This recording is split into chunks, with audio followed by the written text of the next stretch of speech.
한 구절만 보도록 하겠습니다.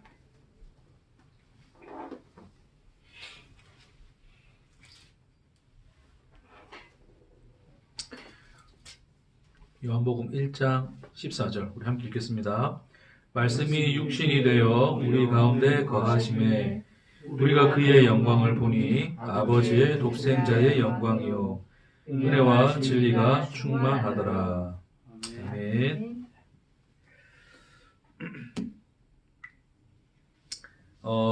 지난주에는 말씀이 육신이 되었다는 이 말이 무엇을 통해서라도 하나님은 자기의 생명을 주시겠다는, 무엇을 취하실 수 있는, 소위 말하면 어떤 일반화된 어떤 일반의 개념에서의 육신이 되신 말씀을 이렇게 이야기해 본다면, 오늘은 조금 특수한, 소위 이제 교리에서 이야기하는 것은 뭐 일반 계시, 특별 계시 그런 이야기하는데, 뭐 그런 관점에서 봐도 뭐 크게 틀릴 것 없다 보는데, 어찌됐건 오늘은 이제 그 말씀이 육신이 되어서 온 이 사건이 일반화되어서 모든 것을 통하여 말씀하실 수 있는 하나님으로 오실 수 있는 분이시나, 그럼에도 불구하고 하나의 역사, 하나의 어떤 특수한, 특별한 어떤 시간을 살아내셨던 그 하나님의 의미로 우리에게 또 그렇게 주어져 있다라고 하는 거죠. 그래서 그 부분에 대해서 오늘 말씀을 좀 나누도록 하겠습니다. 그 전에 이제 오늘 또 철학 얘기 잠시만 할게요. 잠시만 하는데, 그 인간이 이제 그 이해하고 있는 그 이제 스토아 철학, 이제 그 당시에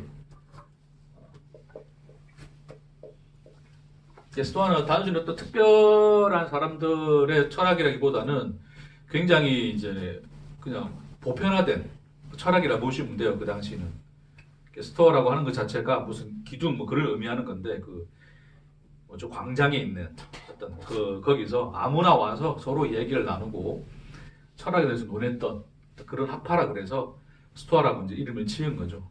그러니까 쉽게 이야기하면 굉장히 일반화된, 보편화된 어떤 철학 개념들, 자, 그런 것들이 이제 다 그 시대 때 녹아있던 개념이라 생각하시면 돼요. 그래서 이 스토아 학파에서 이야기했던 로고스에 대해서 제가 옛날은 아니죠, 2주 전에 이야기했었는데, 결국 로고스라고 하는 것이 뭐냐면 이 세계, 우주라 칩시다. 이 우주를 운행하는, 결국 우주 안에 내재되어 있는 하나의 질서, 뭐 원리, 뭐 이런 게 됩니다.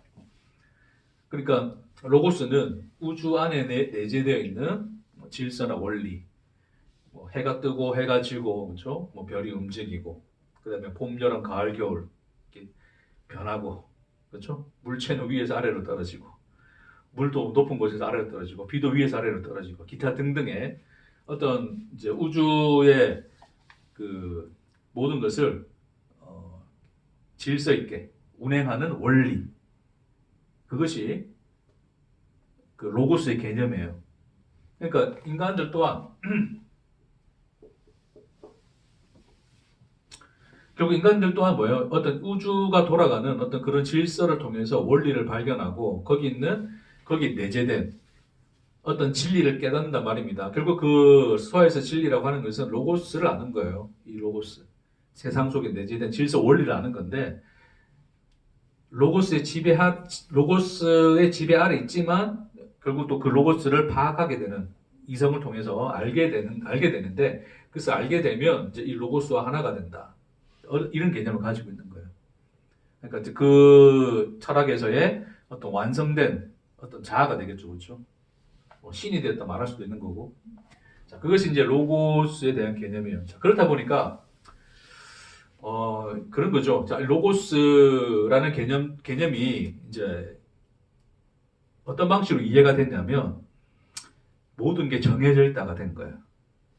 자, 보세요. 자, 우주에 질서가 있어요. 그렇죠? 다시 말해서 빗물은 위에서 아래로 떨어지게 돼 있죠. 아래에 있는 물이 위로 갈 리가 있습니까? 없습니까? 없어요. 그러니까 위에서 아래로 떨어져 있다는 이 정해진 원리 때문에 항상 B는 위에서 아래로 떨어져야 되는 거죠. 그렇죠?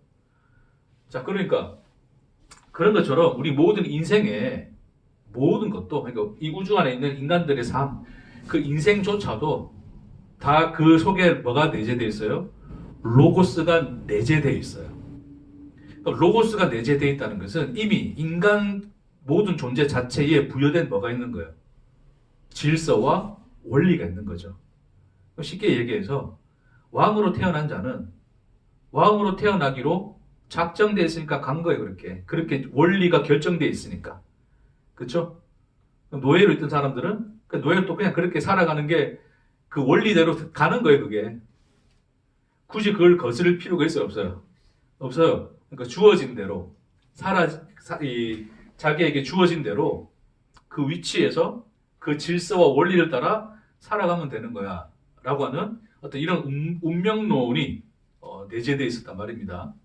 근데 이 운명론이라는 것은 결국 뭐예요? 이미 부여되고 완성되어 있고 확정되어 있는 질서에 따른 거죠. 그럼 누구라도 바꿀 수 있는 겁니까? 없는 겁니까? 없어요.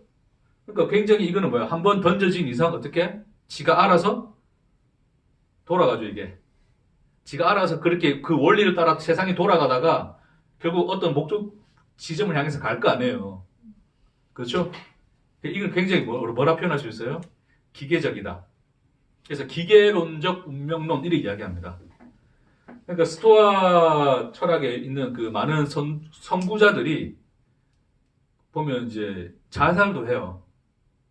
자살도 각이 들였던 그런 이 질서의 일부에 있다고 생각하기 때문에 그걸 그대로 그냥 받아들입니다. 이런 어떤 이 기계론적 운명론 때문에 뭐 우울증이 있었는지는 모르겠으나 그런 어떤 기계론적 운명론을 가진 이 스토아 철학의 대표적인 선구자들이 자살을 해요. 그러니까 그런 어떤 이 역사적인 일들도 있었다. 네, 좀 알아두시면 될 것 같습니다. 자, 그러면 이걸 잘 보세요. 그럼 우리가 보통 생각할 때 우리도 그렇잖아요. 하나님은 모든 걸 다 아신다 그러죠. 우리 하나님의 예정에 대해서 이런 얘기를 해요. 이미 하나님은 창세전에 이미 코로나도 예정되어 있다. 그런 얘기도 했는데, 자, 그래서 그런 이제 이야기를 하다 보면 우리도 어쩌면 뭐 이들의 인식과 크게 달리할 게 있습니까? 사실 신이라고 하는 것은 모든 걸 다 아셔야 되죠. 전지하니까. 이미 창조하기 전에도 창조된 세계가 어떤 방식으로 흘러가고 이것이 돌아갈 것인가를 이미 결정해 놓으셨겠죠. 그렇죠? 그걸 따라서 우리는 사는 것이고, 심지어 바울조차도 뭐라 그랬어요? 창세전에 우리를 예정하사. 그런 얘기를 한단 말입니다. 그렇죠? 자, 그렇게 생각하다 보면 뭐 스토아 철학에서 말하는 그 로고스의 원리하고 뭐 크게 개념하고 크게 다를 게 있을까요? 없을까요? 크게 다를 게 없죠. 그렇죠? 소위 하나님의 뜻을 깨닫는다는 것을 뭐로 이해할 수 있어요? 로고스를 깨닫는다. 그 질서 원리를 깨닫는 것이 하나님의 뜻을 깨닫는 거다. 우리가 이렇게 된 것은 다 하나님 그분 뜻 때문이야. 우리도 그렇게 받아들이는 거죠. 그렇죠? 그러니까 앞으로 어떻게 되는 것도 다 하나님 뜻 때문일 거야 라고 이야기할 수 있는 거죠. 제가 말했잖아요. 다 우리는 영지주의고 스토아 철학이고 플라톤이고 다 그렇다고. 이미 유대교의, 그러니까 소위 이제 계시된 역사 속에서 계시된 유대교의 하나님을 모르는 이들도 이미 이런 인식을 다 깔고 있었어요. 왜? 신에 대한 개념이 그래 자리 잡고 있는 거거든요. 신은 모든 것 다 안다. 모든 질서 원리는 결정되어 있다. 알아서 돌아갈 것이다. 네가 너무 애쓰지 말아라. 소위 이제 하나님의 뜻에 모든 걸 맡겨라. 그 마음이 엄청 편안해지잖아요. 뭐 뜻에 모든 걸 맡기라 하지 않는 건 아닙니다. 뜻에 당연히 모든 걸 맡겨야죠. 당연히 그래 돼야 되죠. 네. 어찌됐건. 자, 그래서 이런 로고스의 개념을 가지고 있는 이 지금 독자들에게, 그 당시의 사람들에게 지금 요한은 뭐라고 이야기하고 있어요? 예수를 뭐라고 얘기했다? 로고스라고 얘기했다. 그렇죠? 자, 여기 이렇게 제가 또 이렇게 그어 보겠습니다. 자, 세상이고, 자, 하나님이시고, 다시 한번 말씀드리지만 이 그림조차도 저는 이 세상 안에서 말하고 있다는 것을 이해하세요. 뭐 여기는 세상 밖의 이야기를 하는 건 아닙니다. 이제 그냥 우리가 설명하기 위해서 그냥 구분점을 제가 정해놓은 거예요. 자, 그래서 여기 세상 안, 여기 세상 밖. 그래서 창조 세계 안이고 창조 세계 너머에 우리가 보통 하늘이라 표현하는 이제 그것이죠, 그렇죠? 하나님 안에 이제 뭐가 있었다? 로고스가 있었다. 로고스. 그 로고스가 무엇을 입었더라? 육신을 입었더라. 그게 뭐예요? 예수 그리스도죠, 그렇죠?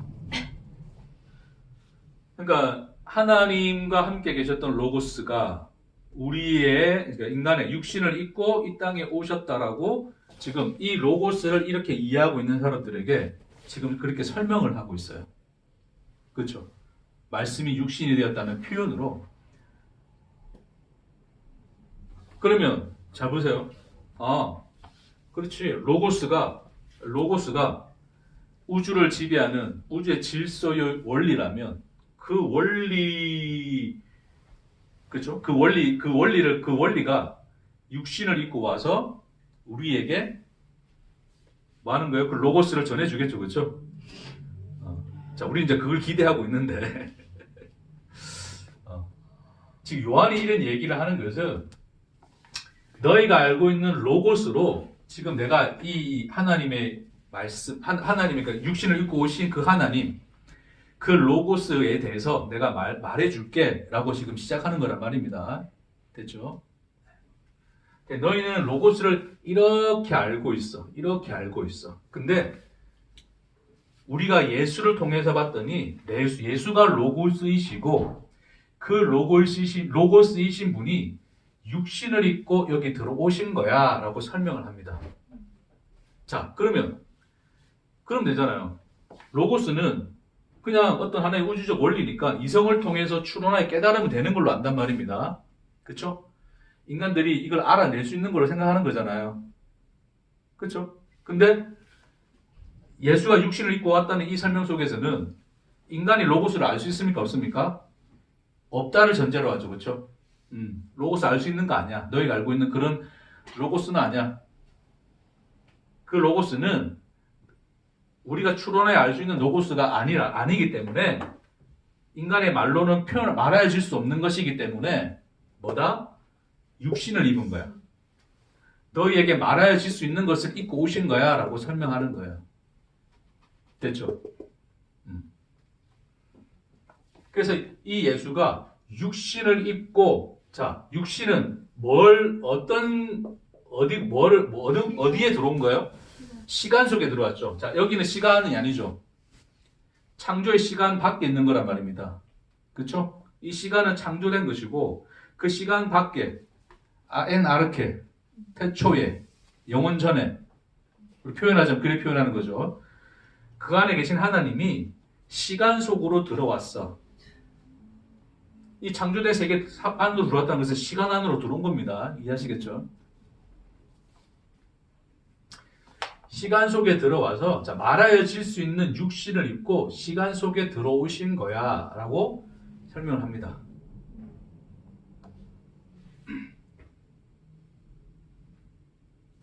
자, 이 로고스는 인간의 이성적인 추론을 통해서 이성을 통해서 충분히 뭐예요? 어떤 사고를 통해서 파악해낼 수 있는 그 무엇이라면 그 진리라면 이것은 뭐예요?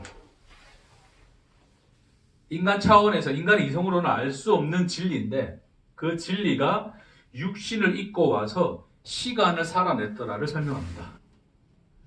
자, 여기서 이제 중요한 차이점이 생기는 거죠.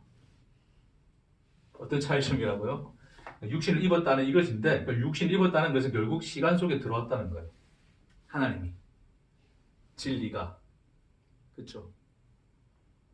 여러분 시간이 뭡니까? 시간.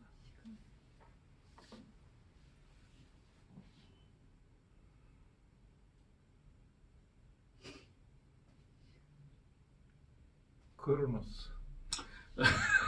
맞아, 크로노스로 저 표현되어지죠, 그렇죠? 쭉 흘러가는 시간, 맞아요. 그럼 시간이라고 하는 것을 인식을 해본 적 있어요? 밤낮, 계절. 그렇죠. 또 아침 해가 뜨고 밤이 되고 그게 시간을 구분하는 태초에 하나님이 그걸로 그렇죠? 시간을 구분지어 주셨죠, 그렇죠? 그리고 뭐 계절도 바뀌고. 자, 그거에 의미하고 있는 게 뭡니까? 제한되고. 처음과 끝이 있다. 예, 제한된 것으로도 말할 수 있어요. 예, 창조된 거니까 어차피 처음과 끝이 있는 어떤 과정이 있는 어떤 그런 거 설명할 수 있고 또 시간이라는 것을 뭐로 이해할 수 있을까요?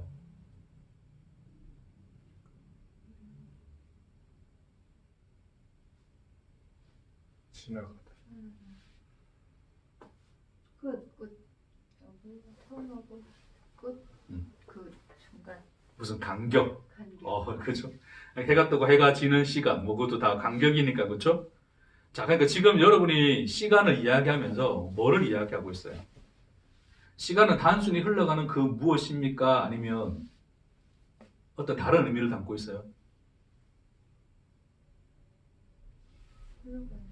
여러분이 시간을 이야기할 때 뭐와 관련지어서 이야기했어요? 해가 정지했어요. 시간이 갑니까? 안 갑니까? 우리 시계는 가니까. 태양은 멈춰서도 시계는 똑똑똑 가면 간다 그러죠. 잘 들으세요. 여러분이 뭐를 시간으로 지금 이야기를 했냐면 움직임, 변화로 이야기했어요.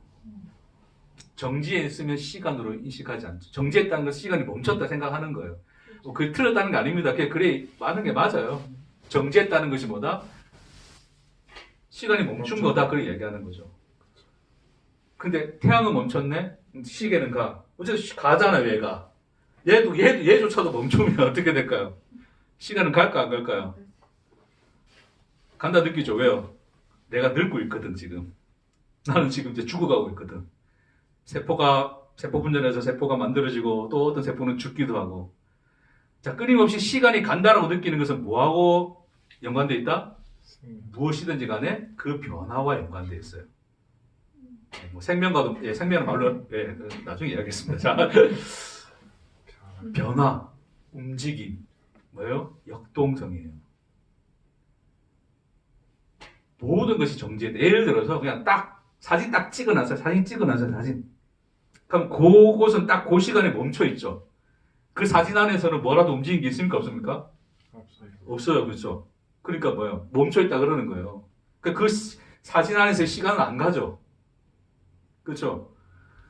목사님 이제 철학 얘기하다가 이제 또 뭐 이상한 시간 또 돌고 뭐 과학에 여러분 그 물리학이 철학입니다. 철학. 수학을 수학적 원리로 설명한 철학이에요. 자연철학. 특히 플라톤 같은 경우에는 저도 이야기했지만 이데아를 알기 위해서 이성적인 추론을 해야 된다잖아요. 이성적인 그런 추론을 하는 것 중에 우리를 진리로 이끄는 인간의 이성 중에 최고가 수학이다. 그 수학을 신봉했던 사람입니다. 그런 것처럼, 그러니까 그런 어떤 이 자연 철학을 수학적인 원리로 이제 설명해내는 게 이제 물리학이고 그런 걸 통해서 이제 막 과학이 발전하긴 했어요. 그래서 뭐 이게 다 서로 멀리 떨어져 있는 그게 아니고 인간의 인식의 흐름이다 생각하면 돼요, 그냥. 철학으로부터 쭉 이어져서 과학까지 오고 이런 게 이해하시겠죠? 자, 그래서 지금 현대 과학, 특히 이제 물리학에서는 시간을 뭐라고 이야기하냐면 시간을 공간하고 분리시키지를 않아요. 시간과 공간이 함께 있어요. 이전에는 시간하고 공간이 분리되어 있죠. 시간은 시간대로 가고 공간은 공간대로 따로 움직이는 것처럼 보이잖아요. 근데 지금 현재는 시간과 공간이 하나의 개념으로 이렇게 섞여져 있어요. 그래서 어떤 누군가 볼 때는 공간 자체가 달라 보여요. 우리가 볼 때. 공간이 달라 보이고 시간이 왜곡되어 있어요. 시간이 느리려고 막 그런단 말입니다. 그런 복잡한 얘기는 안 하겠습니다. 어찌됐건 중요한 건 이제 시공간 개념 그런 얘기를 하는데 자, 그래서 결국 그런 얘기도 뭐냐면 시간이라고 하는 것은 단순히 흘러가는 그 무엇이 아니라 이 공간이라고 하는 창조된 세계와 함께 엮여져 가는 역동성이다. 그걸 이야기하고자 하는 겁니다. 아시겠죠? 세슘 원자식에 그 이야기를 하려고 했는데 그런 데 넘어갑시다. 1초라는 개념을 세슘 원자 안에서 에너지 변화 가지고 설명하는 게 있는데 하여튼 그런 걸 복잡하게 넘어가고 결국 인간이 결국 시간이라고 하는 것을 제일 정확한 시간은 뭘까라고 정하기 위해서 약속한 것도 결국 그 무엇의 움직임이에요. 움직임이 없이는 공간 속에서의 어떤 움직임, 다시 말해서 공간의 변화가 없이는 시간을 정의할 수 없어요. 이해되시겠죠?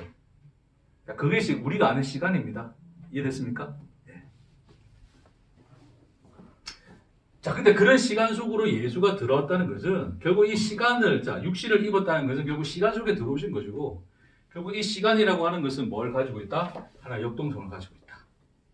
살아 숨쉰다는 거죠. 자, 다시 말해서 여기서는 뭐예요? 그냥 시간이 쭉 흘러감에 따라서 원리를 따라, 그렇죠? 원리를 따라, 그러니까 쭉쭉쭉쭉쭉 변해가는 거 아니에요, 그렇죠? 네? 결정되어서 쭉 가는 거 아니에요. 예수 믿을 사람 예수 믿고, 안 믿을 사람 안 믿고, 죽을 사람 죽고, 살 사람 살고, 그게 기계론적 운명론으로서 정해진 거라면, 예수가, 자, 말씀이 육신을 입고 시간 속에 들어왔다는 것은 그런 개념으로서의 역사 인식, 인생을 바라보는 모든 관점에 대해서 부인하죠. 파괴하죠. 왜요? 역동성을 가지고 있거든요. 역동성이라고 하는 것은 하나의 변화를 의미하는 겁니다. 근데 그 변화에 대해서 우리가 예측할 수 있습니까? 예측할 수는 없죠, 우리가. 어떤 원리나 질서를 통해서 예측할 수 있는 게 아니죠. 그러면 그 역동성은 누가 주체가 됩니까?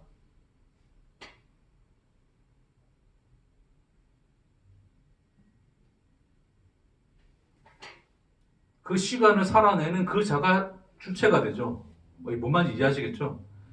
그러니까 역동성, 어떤 변화에 대해서는 그 시간 속을 살아가는 그 주체자가 뭐 이러고 싶으면 이러는 거고 저러고 싶으면 저러는 거예요. 네?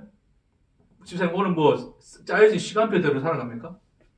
자, 짜여진 시간표대로 살아가는 분이면 저한테 시간표 보여줬어요. 그럼 나 이 사람의 다음 시간을 예측할 수 있어요, 없어요? 있죠? 말씀 끝나고 우리 나중에 뭐 할지 다 알잖아요, 그렇죠? 근데 이 말씀 끝나고 뭐 할지 내가 압니까, 모릅니까? 모르죠. 말씀 끝나고 클럽을 갔지. 좀 너무 벗어난 예측인가? 집에 가서 청소를 하실지. 그렇죠? 그건 누가 알고 있어요? 본인도 모르죠. 본인도 그러니까 본인도 모르는데 결국 그 모든 변화와 이것이 결정되어지는 것은 누구에 의해서 나타나는 거예요? 정해진 시간표, 나한테 보여준 정해진 시간표가 아니라 자기 마음대로 움직이는 그자잖아요. 내가 배고프면 내가 밥 먹는 거고, 그렇죠? 내가 놀고 싶으면 그냥 노는 거고. 우리 인간 차원에서 이야기하자면 그런 겁니다. 이해하시겠어요? 자, 다시 말해서, 자, 말씀이 하나님이 육신을 입었다는 것은 시간 속에 들어오신 것이고, 그 시간 속을 산다는 것인데, 그 산다는 것은 역동성을 의미해요. 하나님의 역동성, 하나님의 살아있음, 하나님이 역사 속에서 살아 움직이심이죠. 그럼 그 모든 살아 움직이심은 누구에게 있는 거예요? 하나님? 자기 자신에게 있는 거죠. 우리가 그걸 압니까? 모릅니까? 몰라요. 이해하시겠죠? 하나님 자신만이 그 역동성을 가지고 시간 속을 살아내셨다를 이야기하고 있어요. 자, 그렇게 살아내신 결과 뭐예요? 이거였죠. 자, 제가 지난 시간에 말씀드렸지만 말씀이 육신이 됐다는 것이 인간에게 말하여질 수 있는 거라면 무엇이든지 되실 수 있는 분이라는 뜻이에요. 그렇게 내가 너에게 오겠다는 뜻이에요. 그러니까 날아가는 새가 되어서 오실 수도 있고 드래핀 백합화가 되어서 오실 수 있는 거예요. 예수님은. 우리가 진리를 알고 났더니 생명이 우리 안에 있고 났더니 이제 그것이 보이더란 말입니다. 무엇이 되었든 우리에게 오셔서 우리에게 자기를 주시는 하나님을 보는 거예요. 이해되시겠어요? 그것이 이제 말씀이 육신을 입고 왔다는 일반적 개념이라면, 의미라면 오늘 이 이야기를 하고자 하는 것은 하나의 뭐예요? 특수성에 대해서 이야기하는 거예요. 그 하나님께서 어떤 시간을 살아내셨더라? 십자가라는 시간을 살아내셨더라를 요한은 말씀이 육신을 입었다는 말을 통해서 그리고 그 앞으로 전개하는 모든 복음서의 내용을 통해서 말하고자 하는 것입니다. 그러니까 예수는 부처로 나타난 것도 아니고 마음에 들어온 것도 아니고 또 뭐야? 영지주의에 선구자로 오신 분도 아니고 누구로 오셨더라? 그 요한이 보고 들은 바요. 만짐받은 그분. 그 역사 속에서 그들과 함께 시간에 섞여 그 역동성으로 살아내신 십자가의 길로 오셨더라를 이야기하는 거예요. 이걸 어떤 의미를 가지고 있어요? 구체성을 가지고 있죠. 그 시간 안에서 십자가를 살아내신 그 모든 하나님의 구체적인 하나님의 그 행위 하나하나 그 낱낱이를 이야기하고 있는 거란 말입니다. 다 표현되지는 않았으나 그 십자가는 그걸 다 내포하고 있는 거예요. 그것이 말씀이 육신이 되어서 왔다는 또 하나의 의미가 되겠습니다.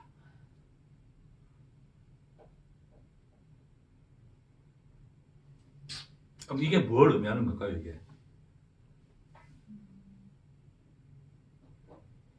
자, 여러분, 십자가는 이미 이전에 하나님께서 그 선지자를 통해서 보내주시고, 뭐, 믿음의 조상인 아브라함을 통해서도 말씀해 주시고, 하나님 다 뭐 하셨어요? 뭐 하신 거죠, 하나님이?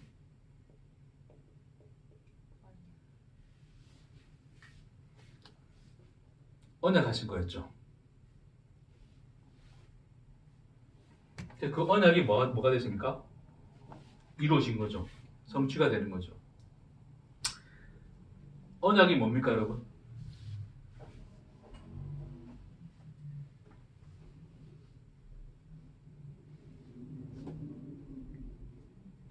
약속. 네, 약속인데 하나님 약속했으니까 하나님 지키실까요? 안 지키실까요? 지키죠, 그렇죠? 네, 지키는데 잘 보세요, 여러분. 그러니까 제가 오늘 왜 이런 말씀을 드리냐면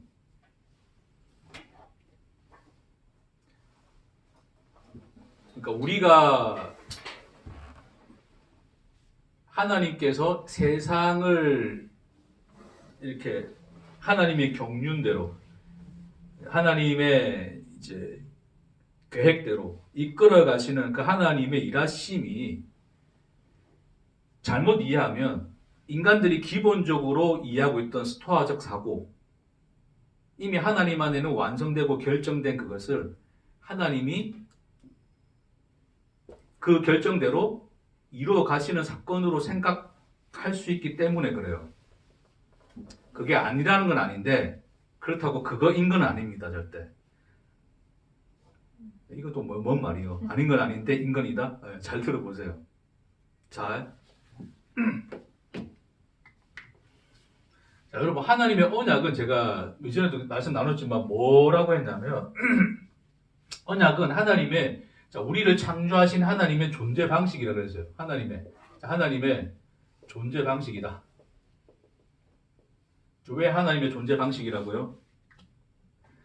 자, 하나님이 우리를 창조하셨을 때 하나님은 우리를 어떤 존재로 창조하셨습니까?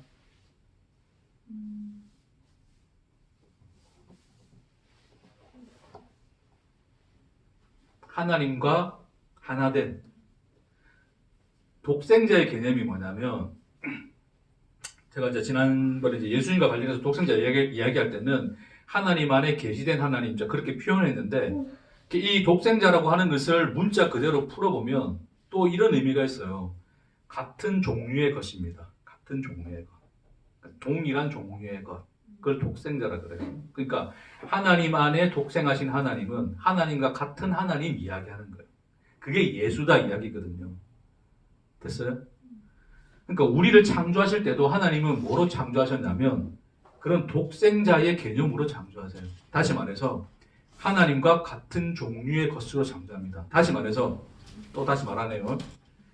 하나님과 같지는 않아요. 그러니까 하나님은 아니에요, 우리는. 이해하시죠? 하나님 그분 자신 아니에요, 우리는. 하나님과 독립된 다른 존재예요. 그러나 하나님과 하나로, 하나님이 자기와 하나로 뭐 하신다고요? 하나의 존재로 보시는 존재예요. 이해하시겠습니까? 그러니까 하나님과 그 우리의 종류, 그 존재의 존재라는 것이 어떤 거예요? 서로 같은 거, 그러니까 그 존재라는 것이 그 가치가 같은 겁니까? 다른 겁니까? 같아요. 그렇죠. 자, 하나님 그분 자신과는 다른 존재이나 가치로서는 뭐다? 같은 존재로 보시는 거예요. 예. 그렇게 우리를 하나로 엮어내셨다 그랬잖아요. 우리를 하나로 품어내셨다 그랬잖아요. 그게 뭐예요? 하나님이 우리를 창조하신 창조 사건이에요. 그러니까 이미 창조 사건 자체가 하나님과 우리가 뭐다? 하나다. 나는 너를 잃어버릴 수 있는가? 결코 그럴 수 없다죠. 그 관계 속에 묶어버렸죠. 그게 언약이에요. 하나님의 창조 행위 자체가 하나님 언약 안에서 이루어진 거라니까요. 그렇게 엮어버리시는 거예요. 언약은 묶는 겁니다. 묶는 거. 자신을 묶어버리는 거예요. 십자가가 뭐예요? 십자가가. 십자가가 사실 십자가 위에 누가 달려있어요? 원래 내가 달려있잖아. 내가. 손발 다 묶인 채로. 근데 거기 와서 누가 같이 함께 묶여요? 예수님. 하나님이 와서 자기가 묶어버리죠. 자기를. 누구에게? 우리 자신에게. 그게 십자가잖아요. 그게 창조의 언약의 사건을, 언약의 내용을 십자가로 구체화시켜서 표현한, 이 땅의 것으로 표현한 거란 말입니다. 그게 십자가예요. 나와 너는 하나로 묶여있노라. 나는 너를 잃어버릴 수 없노라를 십자가를 통해서 하나님이 고백하시는 거란 말입니다. 이해하시겠죠? 그러니까 언약은 하나님의 존재 방식이에요. 그러니까 모든 언약이 다 뭐예요? 십자가를 다 계시하는 거고. 그렇죠? 내가 너와 함께 하리라가 그 언약의 내용이에요. 예수가 났을 때 뭐라 그래요? 이름을 뭐라 하라? 임마누엘이라 하라. 왜? 그래서 이 언약은 단순한 우리 이렇게 하기로 했어 라고 하는 약속의 개념을 넘어서서 하나님의 존재 방식으로서의 의미입니다. 됐죠? 그런데 이 언약은 자 언약인데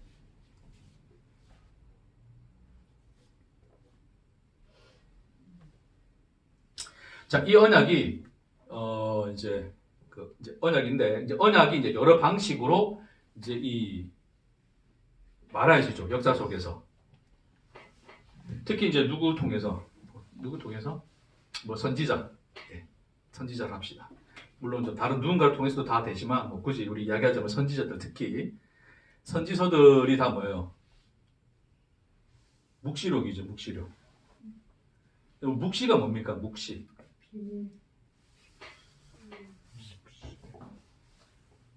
비밀로 표현할 수도 있는 거죠. 예, 표현할 수도 있을 수 있는 거고. 자, 하박국서 시작할 때 뭐예요? 묵시로 받은 경고라 그러잖아요. 그렇죠? 묵시로 받은 경고라. 그래 시작해요. 예.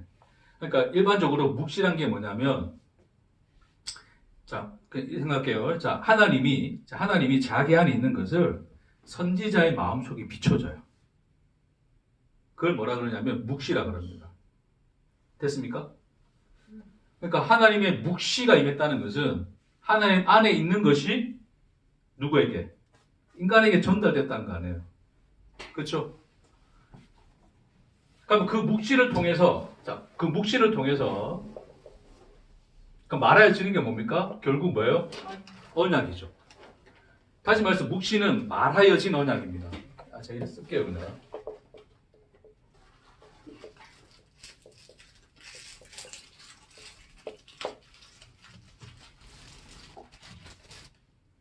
그러니까 하나님이 이 역사 속에서, 이 시간 속에서 자, 어떤 일이 벌어질 건가에 대한 하나님 안에 있는 그것을 말하죠, 그렇죠? 그걸 묵시로 줬어요. 대표적인 묵시가 뭡니까?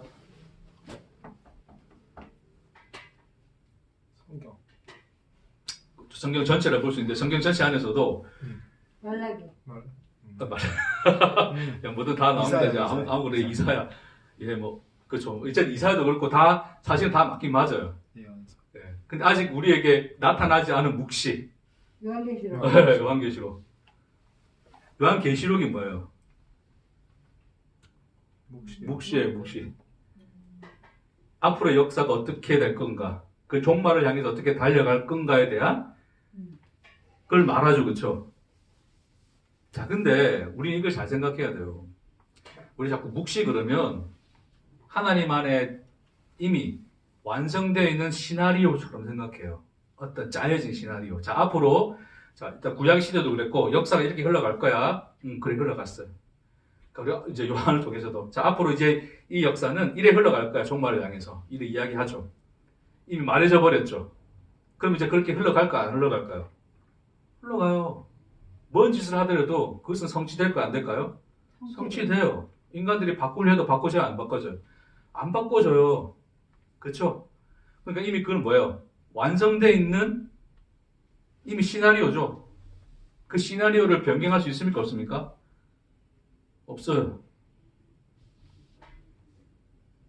뭐 스토아적 사고하고 뭐 딱히 다를 게 있습니까? 없습니까? 없죠. 정해진 대로 간다니까요.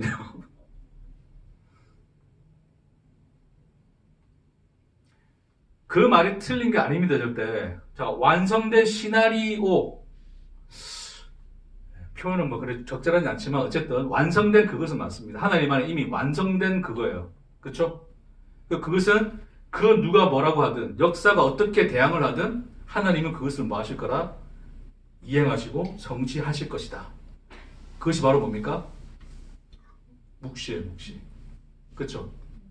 근데 그거를 요한은, 자, 만일에 이게 저자가 이 요한이 그 요한계시록을 쓴 요한이라면 제가 볼 때는 조금 더 이게 더 잘 이어지는 내용 같은데, 요한은 그 묵시조차도 그렇게 보지 말라는 것입니다. 하나님 안에 짜여진 완성된 시나리오가 아니다.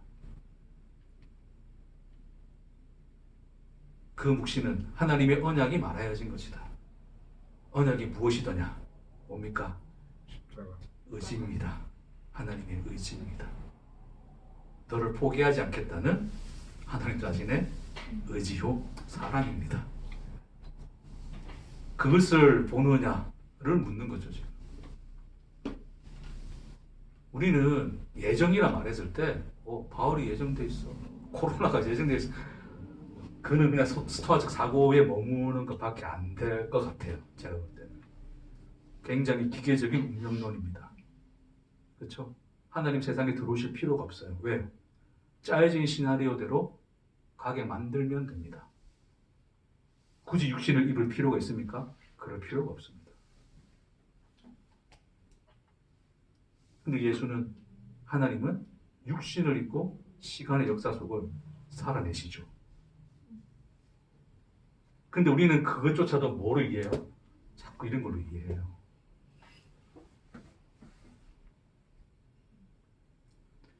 하나님의 언약은 우리를 자기와 하나로 품어내시는 하나님 자기의 의지예요. 그 사랑이에요. 그거를 묵시로 말한 거예요. 절대 포기 안 할 거야. 니들이 이 세상이 어떻게 대항하든, 모든 우주가 나를 대적하여 설치라도 나는 너를 포기하지 아니하리라를 묵시로 고백한 거예요. 그럼 그 묵시를 단순히 짜여진 시나리오대로 사시는 게 아니라 뭐 하시는 거란 말입니까? 자신의 의지로 살아내십니다. 그게 역동성으로 보여주시는 거예요.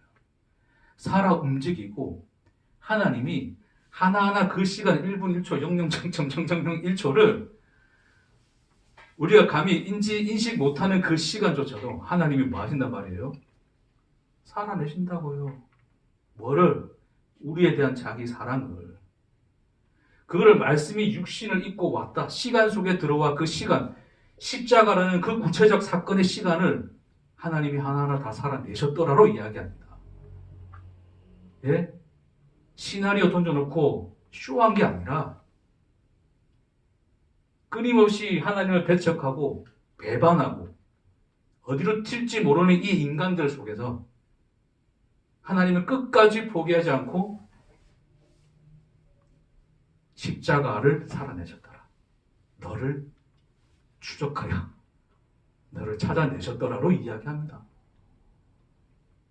그게 말씀이 육신이 있는 거예요.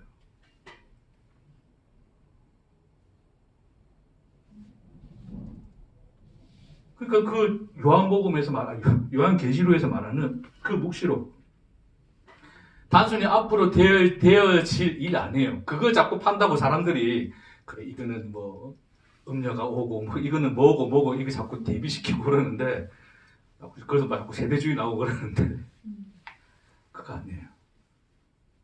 고난의 현실 속을 살아가는, 여전히 역사의 시간 속에서 그 현실을 살아가는 자기 신부에게 내가 너 꼭 데리러 올 테니 겁내지 마라. 내가 꼭 오겠다. 라는 연애 편지입니다. 싱거워라. 아니요.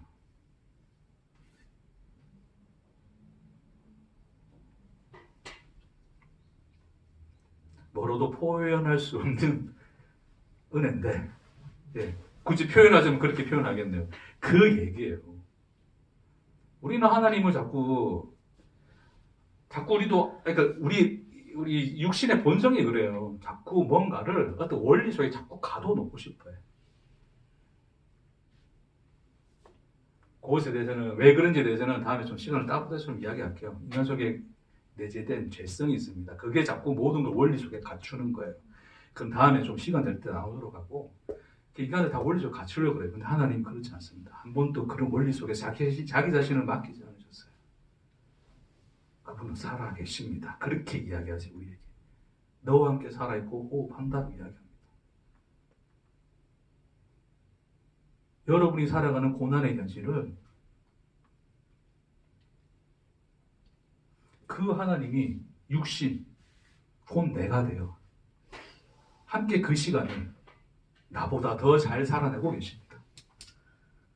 그걸 보실 수 있는 은혜가 있기를 주의 이름으로 축복합니다. 아까도 말씀드렸지만 교회 와서만 은혜 받겠다. 그럴 수 있죠. 교회 와서 은혜 받을 수 있어요. 서로 위로하고 또 안아주기도 하고 말씀이 은혜스럽기도 하고 또 잘 이해되어지고. 근데 왔더니 설교는 뭔 말하는지 이해도 안 되고요. 뭐 코로나로 몇 사람도 없고 앞으로 교회의 미래가 어떻게 될지도 모르겠고.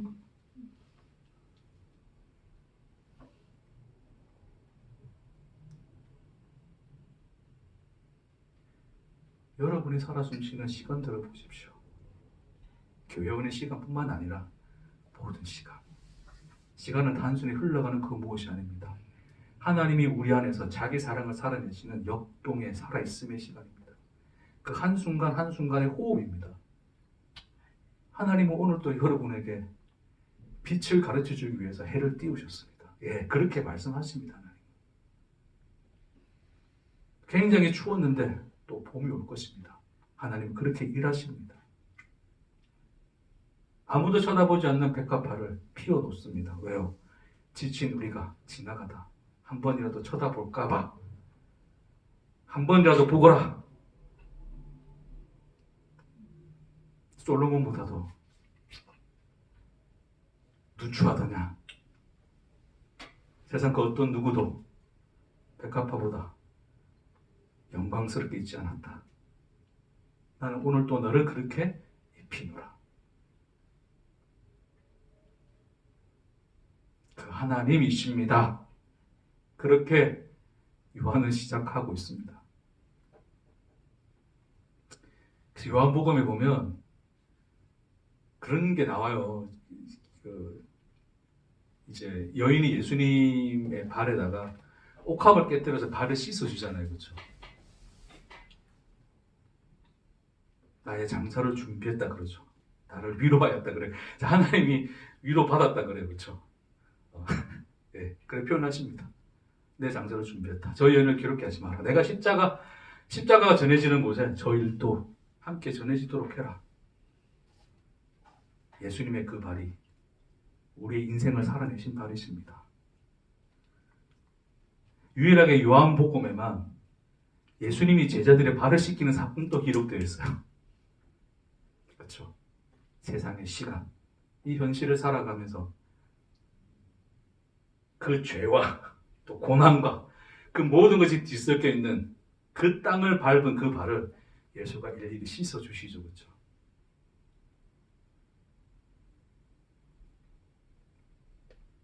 예수는 그것을 천국이라 이야기하시는 거예요.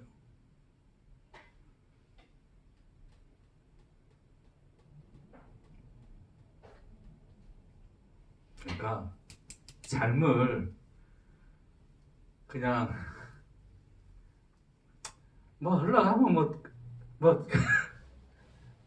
흘러가는 거고 뭐 끝나면 끝나는 거에 단순한 흘러보내는 무엇으로 그렇게 인식하는 그 시간을 벗어나 하나님의 살아있음으로 하나님의 숨소리로 느끼시고 들으시는 저와 여러분 되기를 주의 이름으로 축복합니다. 기도하겠습니다.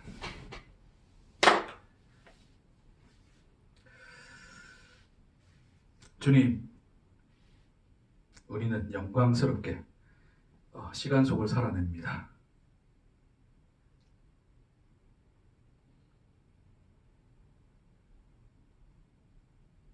단순히 흘러갔던 험한 그 무엇이 아니라 이 시간도 여전히 당신의 사랑을 살아내시고 계신 하나님의 숨소리로 느끼게 하옵소서. 그 영광과 은혜 안에 우리에게 또한 주어진 시간, 육신을 입고 이 땅을 밟아 걸어가야 할 길을 주님 시켜주실 그날을 설레이며 무한한 영광과 감격 속에 살아가는 우리가 되도록 축복하옵소서. 감사드리며 예수님 이름으로 기도합니다. 아멘.